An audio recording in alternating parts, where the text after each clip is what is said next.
Isa po mapagpalang panonood sa inyong lahat, mga ginigiliw na mga kaibigan at mga kapatid.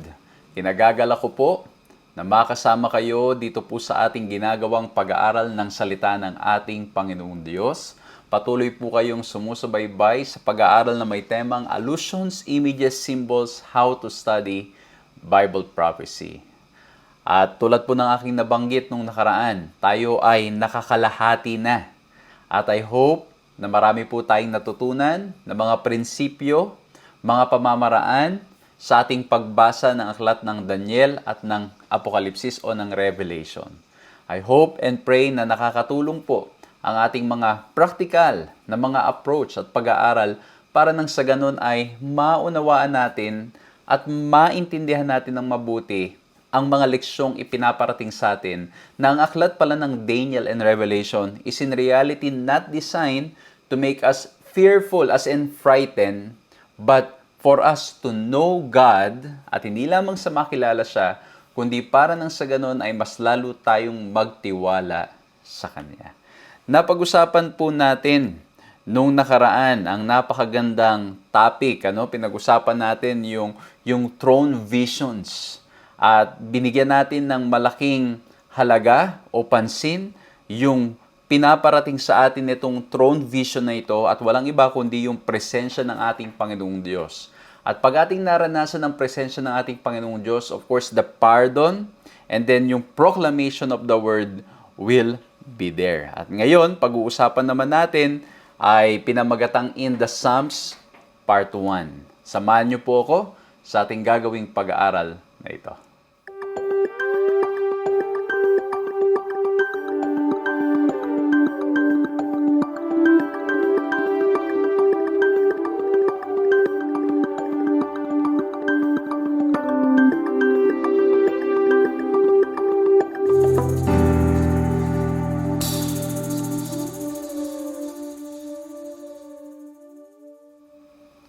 Ako po si Pastor John Alexis Mercado at patuloy po kayong sumusubaybay sa paglilingkod na ipinagkakalob po sa inyo ng 3 Points Ministries na napapanood din naman sa Hope Channel. Purihin ang ating Panginoong Diyos dahil tayo po ay patuloy na nakakapag-aral ng Kanyang mga salita. Nais ko pong magpasalamat sa lahat ng mga kaibigan, mga kapatid, mga taga-subaybay na patuloy pong tumutulong, nagsusupport, nagpe-pray, at nagpaparating ng kanilang concern para po sa inyong lingkod at para po sa ating mga ginagawang mga ministry.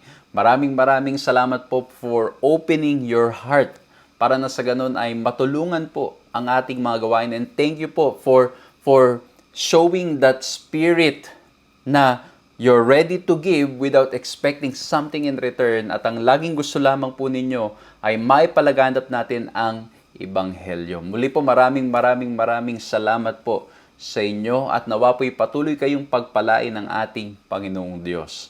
At sa lahat po ng mga kaibigan namin na lagi naman po namin kasama, puri ng Panginoon, and I want to invite you to share our program. Pakishare nyo po sa mga kaibigan, sa mga mahal sa buhay para nang sa ganun ay makinabang, mabless po sila at nawa itong mga pag-uusapan natin ay makatulong po sa kanilang mga practical na mga buhay. At mga kapatid, mga kaibigan, marahil some of you have been sending us messages at hindi po kami right away nakaka-reply. Humihingi po kami ng pasensya sa inyo kasi hindi po ganun karami ang ating mga tao, no? O kumbaga talagang kami ni Mrs. We're very busy with a lot of things. May mga meetings po tayo at marami pang iba. But we will try our best to reach out to you. But be assured na tuwing nagpapadala po kayo ng prayer request, hindi man po kami makareply, pero once na mabasa po namin yan, we make it a point para po nang sa ganun ipanalangin po kayo.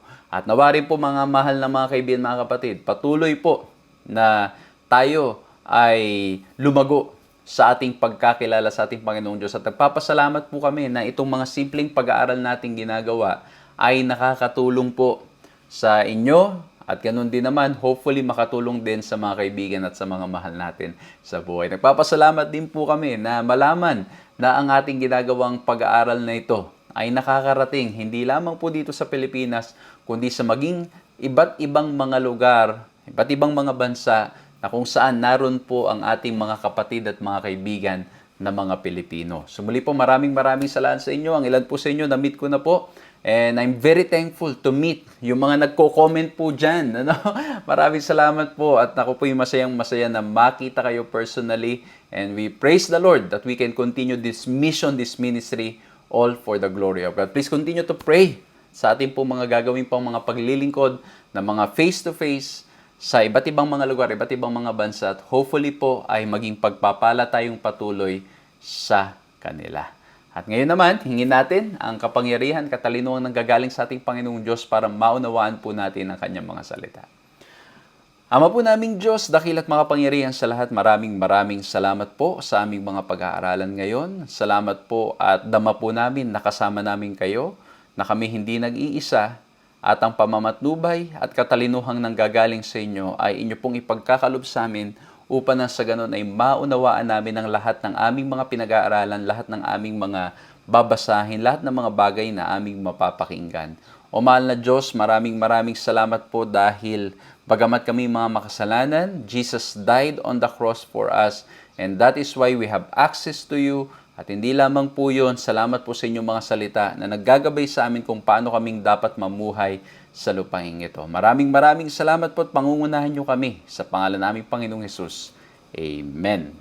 So isa pong mapagpala na panunood sa inyong lahat, isang magandang umaga, tanghali, hapon, or gabi, anong oras man na nakakasama po namin kayo dahil may mga ilan po na manunood nito later on. So binabati ko po kayong lahat and we praise the Lord that we can continue these studies, allusions, images, symbols, how to study Bible prophecy. At ang pag-uusapan natin ngayon in the Psalms Part 1.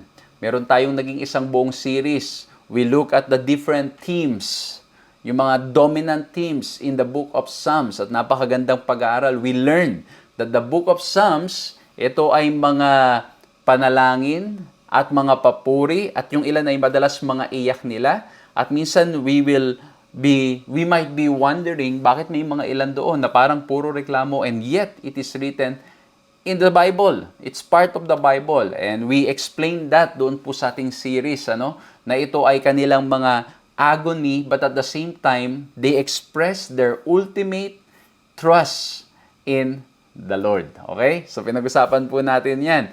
At ngayon, titingnan natin kung paanong itong Psalms will help us and will shed light to the book of Revelation. And hindi lamang po to the book of Revelation, kundi mapapansin po natin yung it seems like meron siyang mga parallelism. No, sometimes may questions sa Psalms answered in the book of Revelation. So makikita po natin itong mga bagay nito sa pag-aaral natin. But of course, it's going to be limited kasi nga po we are just sharing with you some principles na dapat nating maalala at makita sa pag-aaral natin ng aklat ng propesiya.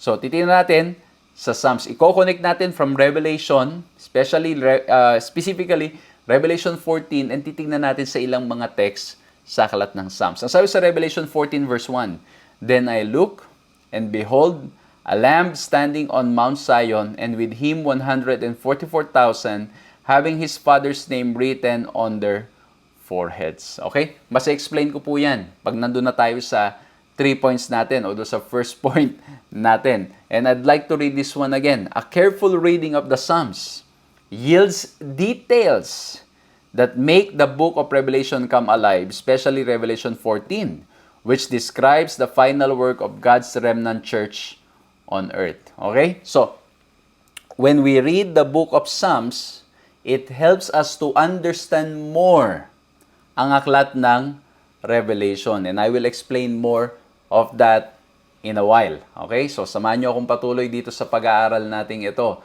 And as usual, I will be summarizing our study into 3 points. Na nawa po maging madaling paraan para maunawaan, para po nang sa ganon ay maalala, at hopefully by God's grace, ito ay maging pagpapala sa ating lahat. Amen? So ngayon po, simulan po natin, and I've summarized it into 3 letter H. Okay? Again, pag-usapan natin in the Psalms. This is part 1. Meron na naman tayong susunod na part dito. Okay? And ulitin ko po tignan natin how Revelation 14 will come alive. Mas mauunawaan natin yung mga konsepto as we look at the book of Psalms. Simulan natin doon sa first, yung binasa nating key text sa Revelation 14 verse 1. Ang sabi, "Then I look, and behold, a Lamb standing on Mount Zion, and with him 144,000, having his Father's name written on their foreheads." At ang linagay ko pong letter H dito is the hero. Okay? The hero. Bakit? Kasi, kung mapapansin po ninyo, the way the text is constructed, it is emphasizing on the Lamb. Kaya ang sabi dun a lamb standing on Mount Zion, and together with him. Okay? Kumbaga kasama lang. Kumbaga parang sa isang awitin, sabi nga nila ay yung kumbaga Pastor Lex and Company. Okay? O kaya naman, di ba, parang, kumbaga, ikaw yung talagang kilala. Dito ay walang iba kundi ang Lamb. together with the 144,000. Okay? So nakafocus doon sa lamb. And pinag-usapan natin yan nung mga nakaraan na yung lamb is pointing to whom? Walang iba kundi ang ating Panginoon Jesucristo. Kaya nga po, lagi ko kayong sinasabihan. Sa mga first time naman na nakasama po namin, I'd like to tell you, if you missed the previous lessons, I invite you to watch it para po nang sa ganun, ma-pick up ninyo, mas maunawaan ninyo, mas maging malinaw po sa inyo itong pag-aaral na ating ginagawa. Kasi bakit po yung lamb pinag-usapan natin, it is pointing to no other than Jesus Christ. Nagpo-point ito sa ating Panginoong Hesukristo. At itong lamb na to, mapapansin po ninyo na ito ay yung ginamit din doon sa sanctuary. Okay? Kasi everything in the sanctuary is really pointing to Christ. At sa Revelation, dito po sa pinag-uusapan natin ngayon, ang Book of Revelation ay gumagamit ng maraming mga images from the sanctuary. Kaya po, basahin ko to. Revelation is using imagery of the sanctuary, so we need to understand the concept of sanctuary. Okay? Kaya nga po yung lamb, di ba po sa sanctuary, meron silang ino-offer, walang iba kundi lamb, and yung lamb na yon nagpo-point sa ating Panginoon Jesucristo. Pero ang mas maganda niyan, yung buong concept ng sanctuary is in reality pointing us to Christ. Basahin nga natin tong Exodus 25:40. When the sanctuary was about to be built, ang sabi ganito, see to it that you make them according to the pattern which was shown you on the mountain. Yan ang sabi na ating Panginoong Diyos sa Exodus 25:40. Okay? Na yung gagawing sanctuary ay nakapattern daw po doon sa ipinakita ng ating Panginoong Diyos kay Moises.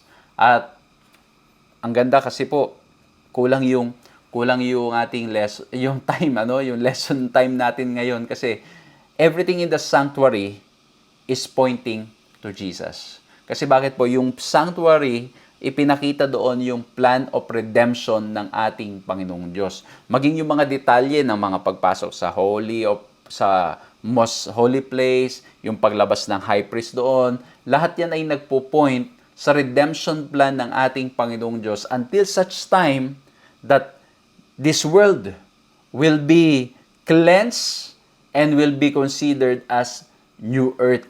Okay? At alam nyo, ang ganda niyan, as we move forward, pag pinuntahan pa natin yung pagdating na sa Revelation 19, 20, 21, 22, and we connect it to the sanctuary, talagang ito ay lahat nagpo-point sa kaligtasang nais ipagkaloob ng ating Panginoong Diyos at kung paano niyang ililigtas ang mga tao. Amen? At hindi lang po yun. Everything in the sanctuary, yun nandoon, is pointing to Christ. Okay? Meron dong table of shewbread. Okay? At meron dong yung water. Tapos mga statement ni Jesus Christ, I am the bread of life. I am the living water. I am the light of the world. Okay? I am the door. Okay? Itong mga statement na ito, kung titingnan natin, it is somehow connected to the sanctuary. At maging, hindi lang yung lamb ang nagpo-point sa ating Panginoon Jesucristo, even the priest himself is pointing to Jesus Christ. Kaya po, when we look at the book of Revelation, we will see many times the lamb. And not just the lamb, we will see other figures and symbols that in reality is pointing us to Jesus Christ. And as it is pointing us to Jesus Christ, it tells us that there's no other hero, there's no other savior, there's no other person, there's no one else who can save us but God or Jesus alone. Amen? Basahin natin ito, Hebrews 11:6. But when Christ appeared as a high priest of the good things that have come, even through the greater and more perfect tent, not made with hands, that is not of this creation. So yan At pag pinag-usapan nyo po at binag-aralan yung mabuti, yung aklat ng Hebrews, you will see the keyword that will be mentioned again and again and again and again all throughout the book, which is the word greater. Or sometimes in other translation, they say better. Kasi why? Jesus is greater or better than the blood of the animals. Jesus is better or greater than the lamb. Yung lamb na animal. Jesus is greater or better than the high priest. Jesus is better or greater than anything else or anything in the sanctuary. So, to me, my reflection, it tells me that our hero, ang ating tagapagligtas, walang iba kundi ang ating Panginoong Hesukristo. Amen? Alam nyo, dito sa mundong ito, many will try to claim to be our hero. And sometimes, there are things na gagawin ng ating mga kapwa na we will feel that somehow they are our hero. And only to realize and only to find out na yung mga tao na iniisip nating mga hero natin will somehow fail us because they are also human beings. They also have their flaws. Pero ang ating Panginoon Jesucristo is our ultimate hero. O, diba? Pag may mga problem tayo, meron tayo kagad ng mga listahan siguro ng mga lalapitan natin. Na, ito, lapitan ko ito. And sometimes, not intentionally, they will fail us. Okay? Kasi bakit? We are in this human world. Meron tayong mga limitations, meron tayong mga pagkukulang, meron tayong mga hindi kayang gawin. May mga times, mga kapatid, na yes, we are able to do it, pero yung lakas natin, yung energy natin, yung ating mental capacity is not that well, and that's why we are not able to help in the same way na gusto natin. Kasi bakit po? Because of how yung ating nararamdaman, yung how this world is affecting us. Kaya lang minsan ano po nangyayari ay we try sometimes, mga kapatid, we try to make conclusions right away. Okay? We try to make conclusions right away without fully understanding the situation of each other. Kaya alam niyo, mga kapatid, as I continue to live in this life, the more I am seeing na dapat talaga pala bukas ang ating mga isip. Bukas ang ating mga isip, bukas ang ating mga puso sa pangunawa. Kasi kung lagi tayong merong kagad konklusyon towards other people, ang mangyari talaga, mga kapatid, ay we will be miserable. Tayo'y mahihirapan how we will proceed in this life. So ang gusto ko pong i-point, yes, there are sincere people who's willing, wanting to help, but at times, unintentionally, they might fail us. Because of situations, because of things na hindi natin alam na nangyayari. Okay? And when that happens, I hope and pray, we will have an open heart and understanding mind, and at the same time, I hope and pray, it will lead us back to Jesus, that Jesus is indeed and truly our true hero. Amen?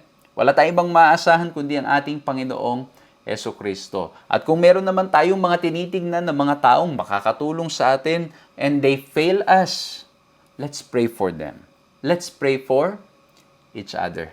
Magpanalangin po tayo. Pero ang maganda, yes, everyone may fail us. Ulitin ko po, some people will fail us intentionally. Some people will fail us unintentionally. And if that happens, let's come back to our Lord and Savior Jesus Christ, who knows no failure.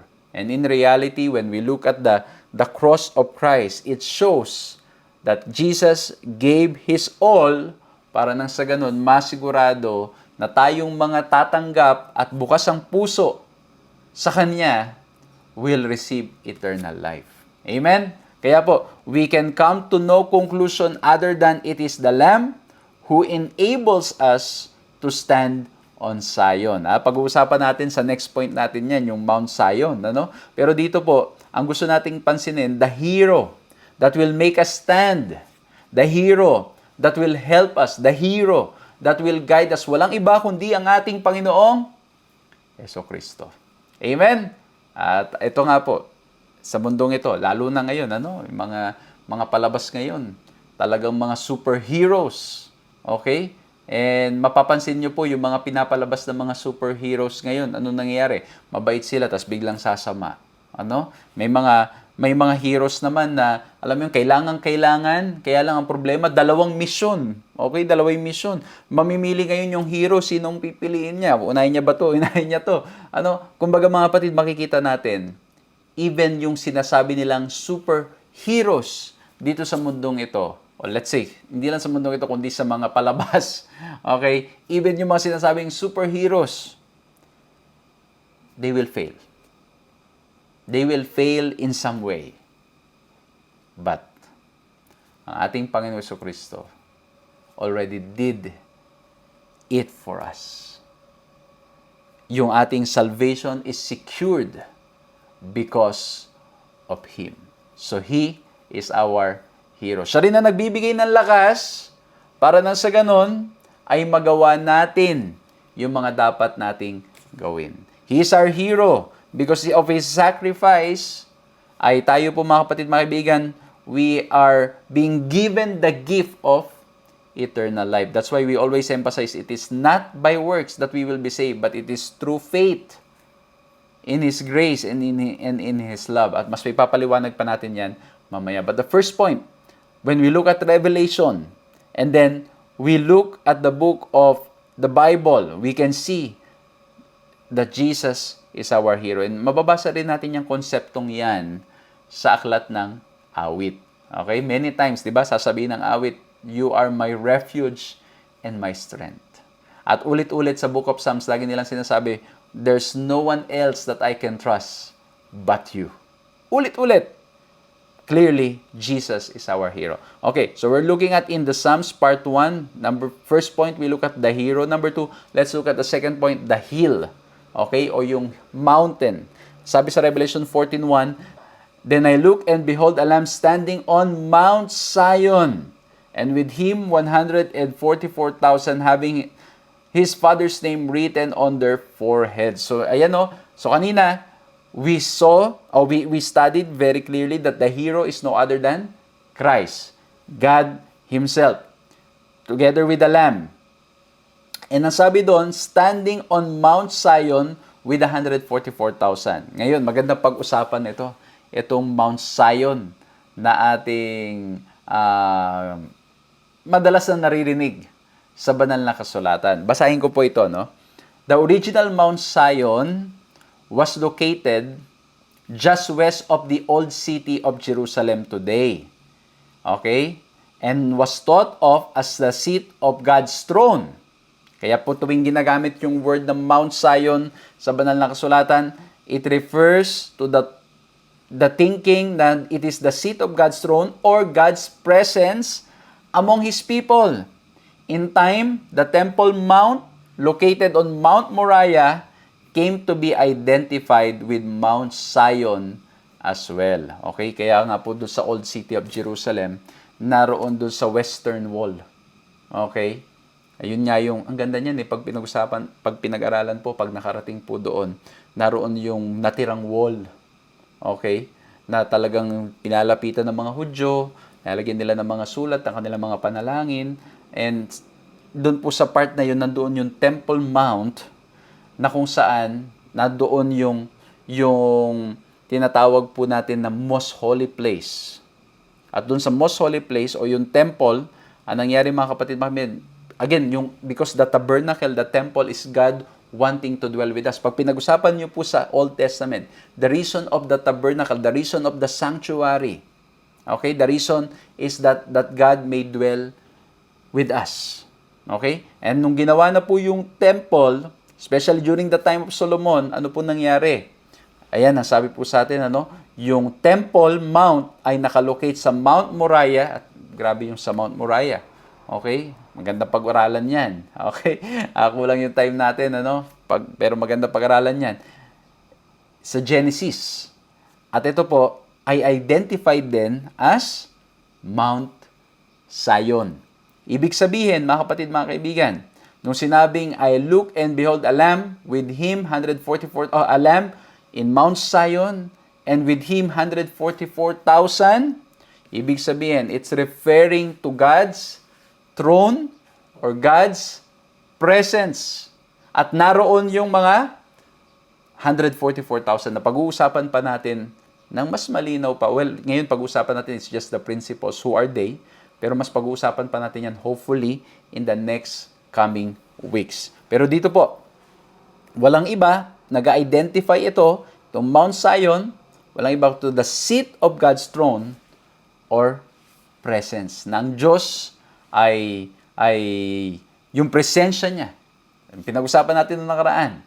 Ay nice niyang maramdaman natin, madama natin, pero dito po, yung lamb, as if, pinipresent. Itong mga ito, itong 144,000. Kaya nga po sabi doon, a lamb with him, 144,000. Ngayon, balik tayo sa Psalms. Okay? Balik tayo sa Psalms. Sa Psalms 122 verse 1, tandaan niyo po si David, wanted to build the house of the Lord, the temple, but he was not allowed because, he's been into a lot of wars. Okay? So, ano po nangyari? May record sa Bible in Psalms 122 verse 1 at ang sabi niya, I was glad when they said to me, let us go into the house of the Lord. Let's go into the house of the Lord. Ngayon, marami po nagwa-wonder, bakit sinabi ni David na house of the Lord na kung tutuusin, ay hindi naman niya na-build yung temple during his time. Ito ang maganda. It is argued that David could not have mentioned the house of the Lord, that is the Jerusalem temple, simply because the temple was not yet built in his time. Yet, the tabernacle in David's day is often called the house of the Lord. Okay? Yan, mababasa natin sa 1 Samuel 1:7 and 24, Judges 19:18. Thus, what is missed in this argument is the fact that Mount Moriah, which will become the place of the Temple of Jerusalem, also is designed as the Mount of the Lord very early in biblical history in Genesis 22 verse 14. So, nung sinabi ni David na house of the Lord, he could be speaking prophetically. That he's not not talking about the temple na ibinil ni Solomon. Okay? Kasi nauna siya kay Solomon. Okay? So, he's speaking prophetically. Kaya sabi niya, let us go into the house of the Lord. Or in other words, let's go into the presence of the Lord. And pag titingnan niyo po yung text, yung pagpunta sa presence ng ating Panginoong Diyos, mapapansin po ninyo doon sa Psalms 122, nandoon yung tinatawag po natin na He's praying for peace for Jerusalem. Kumbaga yung kapayapaan, yung hustisya. Why? Pag-usapan natin yan ng mas maganda pa. Pero ang gusto ko po ditong i-emphasize, sabi po doon sa Revelation 14:1, yung Lamb is standing on Mount Zion with 144,000. And when we look at Mount Zion, which is also identified as Mount Moriah, Mount Zion, and then yun yung Temple Mount ng temple na binild. At ang nangyari po, dito po, sinasabi ni David sa Psalms 122 verse 1, yung house of the Lord. Na kung saan, makikita rin po natin, yung Mount Moriah is designated as the Mount of the Lord in Genesis 22 verse 14. Okay? At alam nyo, ito pong maganda. Nung nabigyan po tayo ng pagkakataon to go to Israel, ang style po nila talaga, when there is a place considered to be holy, they will build and they will really identify it at ulit-ulit na kung nariman po, halimbawa, may nakatayong building doon na nandun yung worship place nila and they identify that as holy. Nagkaroon ng war, natakpan yan, nasira yan. Ang gagawin po nila, pag nakuha nila ulit yung lugar, doon nila i-build ulit. Kaya po, pag chinek nyo po sa mga archaeological mga findings, ang nangyari po mga ginigiliw na mga kaibigan, mga kapatid, patong-patong. Patong-patong po yan. At dun lagi nilang itinatayo, especially when the place is considered holy. Okay? Lalo na pag napuntahan po ninyo yung tinatawag na Nazareth, mayroon dong synagogue o Capernaum, ang nangyari po ay talagang nasira. Let's say, nasira yung building. Ang gagawin nila, tutumba nila yung other wall, gagamitin nilang patibay sa ibaba. And then magbibuild sila ng bago. Kaya po pag chinek ng mga archaeologists, iba yung rock na to . So pag nagukay pa sila deeper, ito yung ibang rock ito . Kasi bakit po? Binibuild nila doon sa place na kinukonsider nilang holy. Nagbibuild ulit-ulit ng building then that is considered holy, so that they identify and made it clear na itong lugar na ito is really a place of significance or a holy place. So, kaya mapapansin natin sa Psalms pa lang yung connection ng Mount Moriah, nung Mount Zion, and nung tinatawag po natin na temple that will be built later on, during the time of David. Of course, I'm speaking during the time of David. Kaya po, this is all referring, yung hill dito is referring, again, kanina, throne of God or His presence. Basahin natin to. The phrase Mount of the Lord represents typologically spiritual Zion or Jerusalem. David sees prophetically that the peace of the world depends on the peace of Jerusalem. Therefore, he urges us to pray for the peace of Jerusalem, on which depends the peace, the blessing, and the salvation of the world. Why? Kasi in the mount of the Lord, in His presence, there is peace. There is joy. There is love. There is justice. Okay? In the presence of the Lord. So again, ulitin ko po, yung Mount Zion, ay yung identified as Mount Moriah, considered as Mount of the Lord, okay? Considered as House of the Lord. Walang iba, binabalik tayo mga kapatid sa presensya ng ating Panginoong Diyos. At ulitin ko po, ang tanong doon if that is the presence of the Lord, how can we stand? Yung 144,000 can stand doon. Again, it's because of the Lamb. Because of what Christ did for us. Pag-uusapan pa natin yan in a while. Pero ang gusto ko pong bigyang pansin dito, alam ni David, naintindihan ni David, that peace, joy will come only as we seek the presence of God. Yung kapayapaang ating hinahangad, mangyayari lamang if we are experiencing the love and the presence of God in our lives. Mangyayari lamang kapag naranasan natin ng tunay ang kanyang pagmamahal sa ating mga puso. At hindi lang po yun. Alam niyo ang ganda nito. When he was praying for Jerusalem, as I read a while ago, David is seeing it prophetically. Na yung Jerusalem ay kailangang maging peaceful, yung maranasan niya ang presensya ng Diyos so that they will continue to be a blessing to the world, or para maging reason for other parts of the world o yung other nations, para nang sa ganun ay sila'y maligtas. Kasi bakit po? Di ba naalala nyo yung Israelites? They were supposed to be the light to the nations. Na yung Israelites ay tinawag para nang sa ganun magliwanag sila. And the only way para sila'y magliwanag is to continue to be in the presence of the Lord. And as we relate it to our lives today, we need to continue to be in the presence of the Lord, and when we are in the presence of the Lord, there is peace, there is joy, there is love, there is justice, and by God's grace, we will be the light to the people around us, which is the very reason of our calling.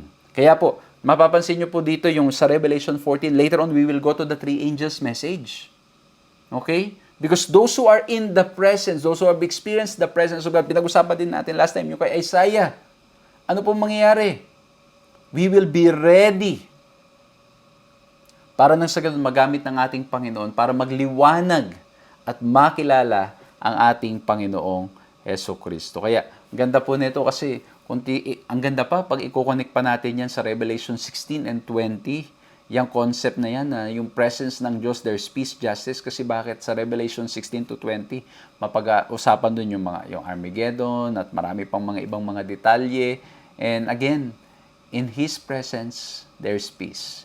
In His presence, there is victory. There is justice. Okay? So, again, ulitin ko po, so we look at the hill, yung Mount Zion, identified also as Mount Moriah, or yung Temple Mount, and then yung House of the Lord, or Mount of the Lord. And again, it is pointing us to the presence of God, to the throne of God.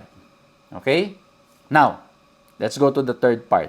I hope and pray mga kapatid, nakakatulong itong ating simpleng pamamaraan ng pag-aaral para mas lalo po nating maunawaan itong napakaganda po nating leksyon.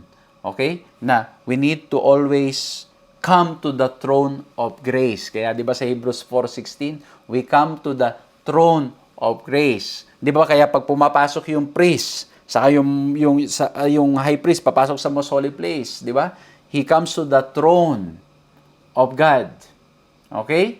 So, I hope and pray we will continue to come to His presence. I hope na anumang bagay na nakakadlang para tayo lumapit sa presensya nating Panginoong Diyos. By God's grace, let's pray that the Lord will give us the strength to overcome it. Okay, tuloy natin. Ang sabi po doon sa Revelation 14 verse 1, Then I look and behold a lamb standing on Mount Zion, and with him 144,000. Okay, stop muna tayo dyan. Sabi dyan, in him 144,000. Ang ganda pag pinag-aralan ninyo sa Psalms 15, verse 1. Tingnan nyo po ang and 2. Anong question dito?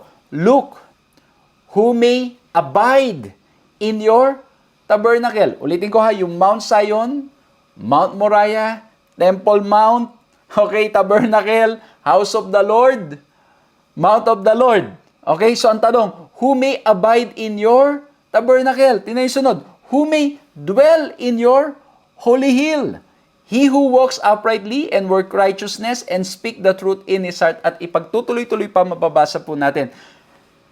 Ang ganda kasi, yung Psalms 15 verse 1 and 2, we can see some parallelism in Revelation 14. Nang sabi naman sa Revelation 14, di ba ang sabi, who may abide, who may dwell in your holy hill? Ang sabi naman dito sa Revelation 14, a lamb standing on Mount Zion, with him 144,000. Okay, so we will look at ang linigay ko po dito, number 3, the healed. Okay, number 1, the hero. Number 2, the healed. Number 3, the healed. Yung mga pinagaling.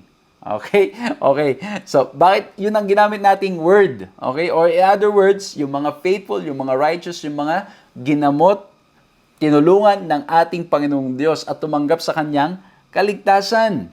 That's why we are healed. So, ang sabi, those who are healed, they may abide in the presence of God. They may abide in the tabernacle. They may stand. Why? Because of the Lamb. Because of our hero, not because of ourselves, but because of the hero. Okay? At ang sabi pa nga doon, binigay pa yung mas marami pang description sa Psalms 15. Pag-aralan nyo po, basahin nyo po mabuti. Nandoon yung mga description ng kanilang pamumuhay na mas i-emphasize pa natin in a while. Kasi bakit? Pag babalikan natin yung Revelation 14:1, basahin natin ulit ha. I-emphasize ko yung gusto kong diinan. Then I look and behold the Lamb standing on Mount Zion, and with him 144,000, having his Father's name written on their foreheads. Okay, ibig sabihin ba may nakalagay dito God o kaya Jesus?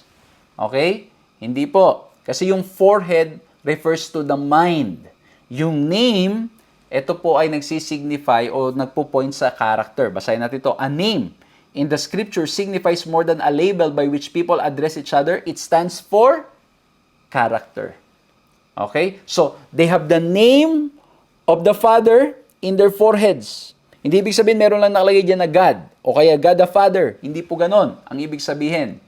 Ang ibig sabihin, yung character ng Diyos nasa kanilang mga isipan.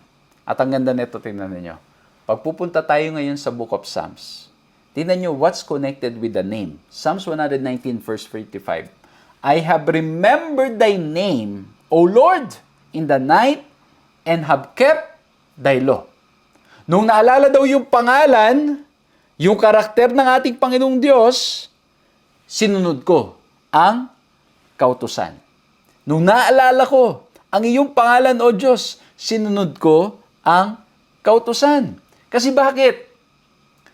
Again, when we talk about the character of God, the name of God, everything He says, even the law, reflects His character. The law will not contradict the character of God. And so when we know the name of God, when we know the character of God, the response is we will follow His law because we know that the law reflects the character of God. Tingnan niyo yung name is in the forehead, nasa mind.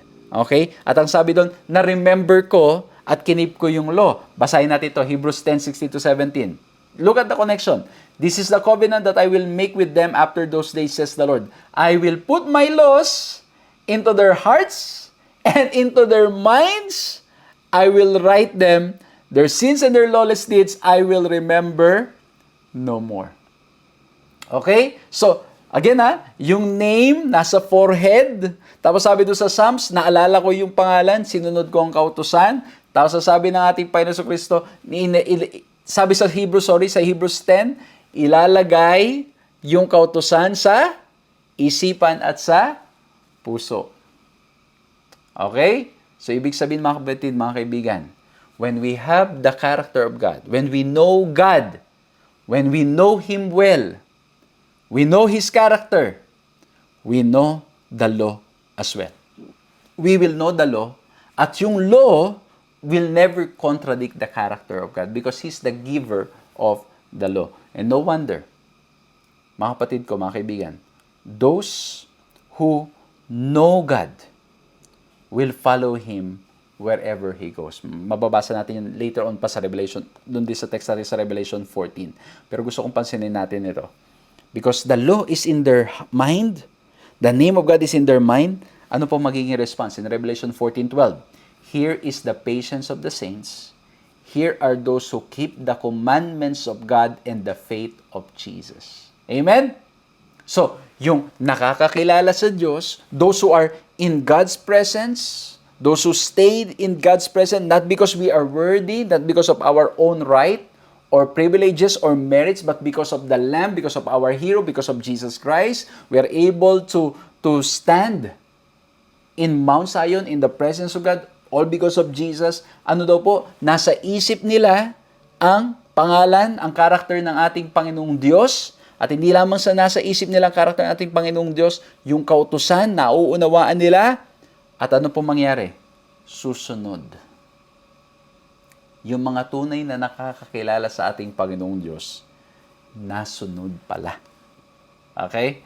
Yung mga tunay na nakakakilala sa ating Panginoong Diyos, tunay na kilalang siya Diyos ng pag-ibig, yung kautusan hindi lalayo sa kanila. Kasi yung mismong kautusan nagpapakilala ng karakter ng ating Panginoong Diyos. And that's why we want to follow His law. Ulitin ko yung pagsunod natin sa kautusan ay dahil sa pagmamahal na naranasan natin at pagmamahal natin sa ating Panginoong Diyos. We are not saved by our works. We are saved by faith. Pero those who truly love the Lord will obey and follow. Basahin natin to. God's name is His character. His moral law is a transcript of His character. And those who are gathered on God's holy hill in the last days are infused with a love for God, a love manifested by obedience to His law. Ayan Those who are in God's presence will follow the Lamb, will obey. Kaya tingnan mo, pagbabasahin natin yung 144,000 in verse 3 to verse 5, ang sabi, they sang it as it were a new song before the throne, before the four living creatures and the elders, and no one could learn that song except the 144,000 who were redeemed from the earth. These are the ones who were not defiled with women, for they are virgins. They are the ones who follow the Lamb wherever He goes. They were redeemed from among men, being firstfruits to God and to the Lamb. And in their mouth was found no deceit, for they are without fault before the throne of God. And why are they without fault before the throne of God? Because of the Lamb. They are covered with the righteousness of Christ. They are redeemed from the earth. Ang ganda nito. Pag binasa ninyo yung Psalms chapter 5, it gives us a contrast ng mga righteous described in Revelation 14:3-5. Sabi doon, in their mouth there was no found deceit. They are without fault before the throne of God. Pagdating sa Psalms 5:9-10, for there is no faithfulness in their mouth. Their inward part is destruction. Pronounce them guilty, O God. Let them all fall by their own counsels. Cast them out into the multitude of their transgression, for they have rebelled against you. Yung sa Revelation 14, ang sabi, sa kanilang mga bibig, walang makitang kakulangan. They are found without fault. They are faultless before the throne of God. Pero pagdating sa Psalms chapter 5, ano po nangyari? Wala daw pong katapatan at katotohanan sa kanilang mga bibig. At ang sabi, pronounce them guilty. Doon sa Psalms chapter 5, they are pronounced guilty in Revelation 14, there's no fault. It means they're not guilty. Why? What's the difference? Because of our hero, the Lamb. Amen? Ang ganda. Ang sarap pag-aralan. Ang sarap pag-usapan. Itong mga bagay na ito. Na we can see that Psalms is shedding more light. So we can understand more the book of Revelation. Pero hindi po dyan nagtatapos. Yung Psalms 5, although it gives us a contrast, it also gives us what's going to be the reaction ng mga taong nakatayo, who are in the presence of God, who standing with the Lamb in Mount Zion. Ang sabi po dito, Psalms 5:11, "But let all those rejoice who put their trust in you. Let them ever shout for joy because you defend them. Let those also who love your name be joyful in you." Ano po nangyayari? Yung mga nagmamahal sa ating Panginoong Diyos, they cannot stop. They cannot contain themselves. And they start shouting, praising, and preaching the Word of God. Amen. Ang magiging reaction pala, hindi natin mapigilan at ang gusto natin ipangaral na lamang siya ng ipangaral. Yung mga tao na nakakilala sa ating Panginoong Diyos, they will not stop preaching. They will not stop praising. They will not stop fulfilling the law and becoming His light to the world. At hindi lamang po yun. Pag tingnan natin yung Psalms 51 na prayer ni David, and ang ganda nito kasi it's widely used and most of the time being used kasi very powerful yung mga words na sinabi niya. Sa Psalms 51:10-13, ang sabi niya, "Create in me a clean heart, O God, and renew a right spirit within me. Cast me not away from thy presence, and take not thy Holy Spirit from me. Restore unto me the joy of thy salvation, and uphold me with thy free spirit. Then will I teach transgressors thy ways, and sinners shall be converted unto thee." Ang sabi doon, when we are in the presence of God, we are changed. We are transformed. We want to always be joyful in Him. At ang nagustuhan ko yung sabi dun sa last part, sa verse 13, "I will teach transgressor thy ways, and sinners shall be converted unto thee." Ano ibig sabihin nito? Those who have experienced the love of God will not stop preaching His words. Okay? Hindi lang mga kapatid, lagi ko po sinasabi na when we talk about evangelism, it's not just about talking. Even in our lives, we cannot stop ourselves. Kaya po yung pinag-usapan natin nakaraan, hindi na pinipilit yan. Hindi ka na yung pipilitin na maglingkod sa ating Panginoon. You will always volunteer. You always want to look for something that you can do for His glory. If you cannot preach, if you cannot teach, if you cannot sing, the Lord gifted you with something that you can do so you can continue proclaiming His name. Kaya nakakatuwa po, no? May ilan po tayong, at sa pagiging pastor ko po, mga ilang kapatid na talagang nagsasabi, "Pastor, anong pwede kong gawing paglilingkod? Pastor, kailan ba ako pwedeng, ano bang pwede kong maitulong sa gawain?" Mga kapatid, kasi bakit? We cannot contain ourselves. Sa halip na hanganapin natin yung kamalian ng ating kapwa, kamalian ng organization, kamalian ng kahit sino, sa halip na yun ang maging focus natin, we want to help and serve. Okay? Of course, mga kapatid, that's another topic, kasi we are also called to rebuke, we are also called to, pero mga kapatid, in the spirit of love. Pero ang point, hindi tayo magpo-focus doon sa mga maling mga bagay na nakikita natin, mga masasamang bagay. We will focus on His love, in His love, and the more we focus in His love, the more we want to serve Him. Ang mahalaga lang sa atin, makapaglingkod. Ang mahalaga lang sa atin, may share yung meron na ipinagkatiwala sa atin na ating Panginoong Diyos. We are not after. We will not be after the appreciation. We will not be after the recognition. We will not be after the achievement. We will not be after those things. We will not be after the position. We will not be after the benefits. We just want to share the Word of God. Amen? Yun ang gusto lang natin gawin kasi why? Compared to what we experience in His love and His grace, these are all nothing. Kaya pala sa Revelation 14:6, then I saw another angel flying in the midst of heaven, having the everlasting gospel to preach to those who dwell on the earth, to every nation, tribe, tongue, and people, saying with a loud voice, fear God and give glory to Him, for the hour of His judgment has come, and worship Him who made the heaven and earth and sea and springs of water. It is with a loud voice. It will be seen in our action, in whatever we do. Mga kapatid, ang maihahayag ay ang ating Panginoong Jesucristo. We just want to serve. Once we experience the love of God, we just want to serve. Hindi na tayo after sino yung makakakuha ng recognition diyan. Hindi na tayo after kung ano pa may magiging reaction. Hindi na tayo after kung alam mo yun, minsan na nangyayari, dapat i-monitor ko kung paano yun, mga kapatid. Ang after natin is we just want to serve the Lord. Hindi na tayo after doon sa mga recognition at marami pang iba. Ang gusto lang natin, makapaglikod sa Panginoon. We just want to serve the Lord. With a loud voice, we preach His word. All because we have felt and experienced His grace and love. Gusto po itong sinabi ni Ellen White.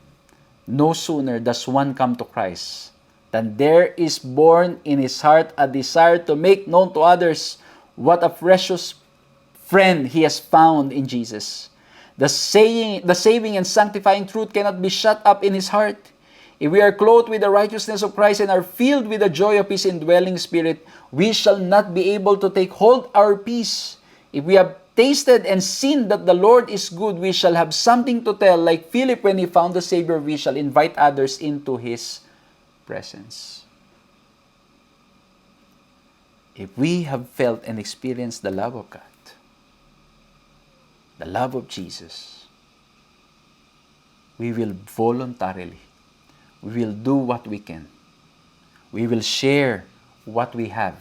We will share what we know, what we experience. We will talk about it. We will share the resources that we have, all because of the simple reason I've felt and I've experienced the love of God. I just want to be of service. Alam niyo mga kapatid, yung gano'n, yung feeling na, sige lang, ang mahalaga sa akin, nakapaglingkod ako. Wala na sa akin kung anong sabihin ng iba. Wala na sa akin kung ano yung maging reaction ng iba. In my heart, I have given my all. I have given my heart. I have given what I have, all for His glory. Nawa mga kapatid, we continue to grow in Christ. We continue to grow in His love. And the more we grow in His love, the more we want to share Him to others. So ulitin ko po, ang pinag-usapan natin ngayon, we look at 3 points. We look at the hero, the heal, and the healed. Nawa po na-bless kayo, at nawa po sama-sama tayong patuloy na lumago sa pagkakilala sa ating Panginoon Jesucristo na nagmamahal ng lubusan sa atin, sa ating Panginoong Diyos, na ang nais ay tayong lahat ay mga ligtas. Purihin ang ating Panginoon Diyos. Let's bow our heads and let's pray. Maraming salamat po Panginoong Diyos sa aming napag-aralan ngayon. Nawa po ito ay makatulong upang mas lalo kaming mapalapit sa inyo. Salamat po Panginoon na you are inviting us. You want us to feel your love, to experience you, to feel your presence. Lord, patawarin niyo po kami sa mga panahon at sa mga pagkakataon na kayo'y tumatawag sa amin pero nagmamatigas ang aming mga puso. Buksan niyo po ang aming mga puso, Panginoon. Tulungan niyo kami sa aming mga kahinaan, Lord. Tulungan niyo kaming magawa ang inyong kalooban at ang inyong kagustuhan. Lord, I want to pray for all my friends, all those who have joined us in this study. Tulungan niyo po kami sama-samang lumago sa pagkakilala sa inyo at patuloy ng pag-ibig ninyong maranasan namin sa araw-araw na aming mga buhay. Purihin po ang pangalan niyo, mahal na Diyos, at anumang problema, anumang pagsubok, tulungan niyo kaming magtiwala lamang sa inyo. Sa pangalan namin, Panginoong Yesus. Amen.